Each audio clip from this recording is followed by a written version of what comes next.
بنیادی رشتہ خامند اور بیوی ہے اور آخری رشتہ بھی خامند اور بیوی ہے، لیکن اس وقت ہمارے معاشرے میں خامند سے زیادہ اس کے ماں باپ حق جتلاتے ہیں، خامند سے زیادہ اس کی بہنیں حق جلاتی ہیں، خامند سے زیادہ اس کے رشتہ دار حق جتلاتے ہیں، اور جھوٹی سچی شکایتیں لگا کر بیوی سے متنفر کرتے ہیں، اور کہیں بیوی کو خامند سے متنفر کرتے ہیں، آپس میں لڑائی لڑا کے پھر خوش ہوتے ہیں۔ میرے نبی سے پوچھا جائے یا رسول اللہ آپ کو سب سے زیادہ کس سے پیار ہے؟ تو آپ نے کہا عائشہ سے۔ اللہ، وہ جھیپ کے کہنے کہ نہیں، میں پوچھ رہا ہوں لوگوں میں آپ کو کس سے زیادہ پیار ہے؟ تو آپ کہتے ابو بکر سے۔ تو آپ نے پھر کہا ابوہا، مجھے عائشہ کے باپ سے زیادہ پیار ہے۔ پھر پہلے عائشہ کا، تو پھر کہتے ابو بکر۔ تو آپ نے کہا نہیں، ابوہا، مجھے عائشہ کے باپ سے سب سے زیادہ پیار ہے۔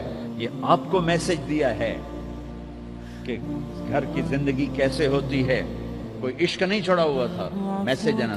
ہم عائشہ چھوٹی عمر کی تھی، ان کو آٹا گوندھ کے دیتے تھے، آٹا گوندھ کے دیتے تھے، پھر جب ان کو آٹا گوندھنا آ گیا پھر چھوڑ دیا، پھر ان کو سامنے بٹھا کر لقمے بنا کے کھلاتے تھے۔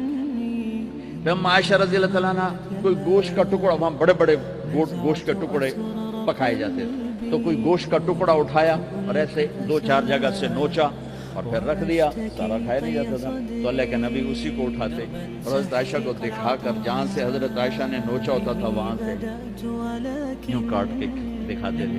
پھر حضرت عائشہ رضی اللہ تعالیٰ نے گلاس اٹھایا پانی پینے کے لیے، جہاں ہونٹ لگائے وہ گلاس رکھ دیا، بڑے بڑے گلاس ہوتے تھے، تو حضرت ہمارے نبی اٹھاتے تھے، جہاں عائشہ کے ہونٹ لگے ہوتے تھے وہاں ہونٹ لگا کے پانی پیتے تھے۔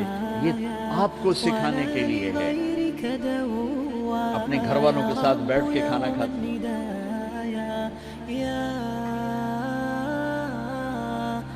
یہ میرے نبی کی معاشرت ہے، یہ میرے نبی کی زندگی۔ گھر میں جھاڑو دیتے، اپنے کپڑے خود دھوتے، کچھ چیزیں بکھری پڑی ہوتی تو بیوی کو نہیں ڈانٹتے، خود اٹھ کے سیٹ کر کے رکھ دیتے، گھر والوں کے ساتھ مل کر برتن دھوتے، صفائی کرتے، گھر والوں کے ساتھ مل کر۔ یہ میرے نبی کی ایک خوبصورت زندگی ہے بھائیوں بہنوں، ہم بھلا چکے ہیں۔ بیوی کے لیے خامد کو سب سے بڑا حقدار۔ بعض لڑکیاں ایسی نادانی کرتی ہیں کہ شادی کے بعد بھی اپنے ماں باپ کی آنکھ کو دیکھ کے چلتی ہیں۔ شادی کے بعد سب سے بڑا حق خامد کا ہے، شادی کے بعد سب سے بڑا حق خامد کا ہے۔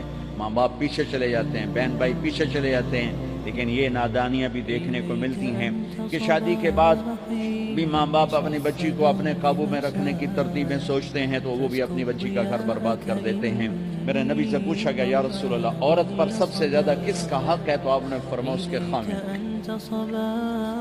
ایک خاتون ہے، یا رسول اللہ میری شادی ہو رہی ہے تو میرے اوپر میرے خامد کا کیا حق ہے؟ تو آپ نے ارشاد فرمایا تیرے خامد کے جسم پر زخم ہو، زخموں میں پیپ پڑ جائے اور تو اپنی زبان سے چاٹ کے زخم صاف کرے تو تو نے اپنے خامد کا حق ادا نہیں کیا۔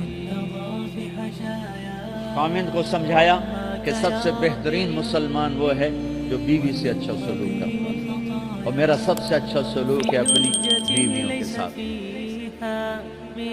قاب قوسین او ادنا آپ کا مقام ہے، اللہ پاک کا دیدار اپنی آنکھوں سے کیا ہوا ہے، اور آپ ہمیں معاشرت سکھا رہے ہیں کہ ایک جہاد کے سفر سے واپس آ رہے ہیں، ہم عائشہ ساتھ ہیں، تو آپ نے صحابہ سے کہا بھئی آگے چلے جاؤ، تو سارے آگے چلے گئے۔ جب سارے نظروں سے غائب ہو گئے تو آپ نے کہا عائشہ دوڑ لگاؤ گی میرے ساتھ؟ عائشہ نے نہیں کہا، میرے نبی نے کہا دوڑ لگاؤ گی؟ آج کل کا کوئی علامہ بھی یہ نہیں کرے گا۔ عائشہ دوڑ لگاؤ گی میرے ساتھ؟ کہا جی لگاؤں گی۔ تو دوڑ لگائی تو عائشہ فرماتی ہے میں آگے نکل گئی، اللہ کے نبی پیچھے رہ گئے، چاہے آپ جان بوجھ کے آہستہ ہوئے ہوں ان کی دل جوئی کے لیے۔ کچھ سال گزر گئے، پھر جہاد کے سفر سے واپسی ہو رہی ہے تو آپ نے صحابہ سے کہا بھائی آگے چلے جاؤ، تو سارے آگے چلے گئے، غائب ہو گئے۔ عائشہ دوڑ لگائیں؟ کہا جی لگائیں۔ تو فرمایا کہ ان دنوں میں ذرا موٹی ہو گئی تھی، جب دوڑ لگائی تو اللہ کے نبی آگے نکل گئے، تو پھر آپ نے کہا عائشہ ہذہ بتلک، عائشہ اب تیرا میرا حساب برابر ہو گیا۔ اس دفعہ تو آگے نکل گئی، آج میں آگے نکل گیا. یہ میرے نبی کی معاشرت ہے کہ بھری محفل میں کہہ رہے ہیں مجھے عائشہ سے سب سے زیادہ پیار ہے. اور عرب میں عیب تھا، جیسے ہمارے ہاں بھی عیب ہے کہ کوئی بھری محفل میں کہ مجھے بیوی سے سب سے زیادہ پیار. تو تیری ماں کتنے گئی؟ ماں کا اور خانہ ہے، بیوی کا اور خانہ ہے. ماں کی اور جگہ ہے، بیوی کی اور جگہ ہے. تو میں آپ سب سے کہتا ہوں، ماں باپ کی وجہ سے بیویوں پہ زیادتی نہ کرو، بیوی کی وجہ سے ماں باپ پہ زیادتی نہ کرو.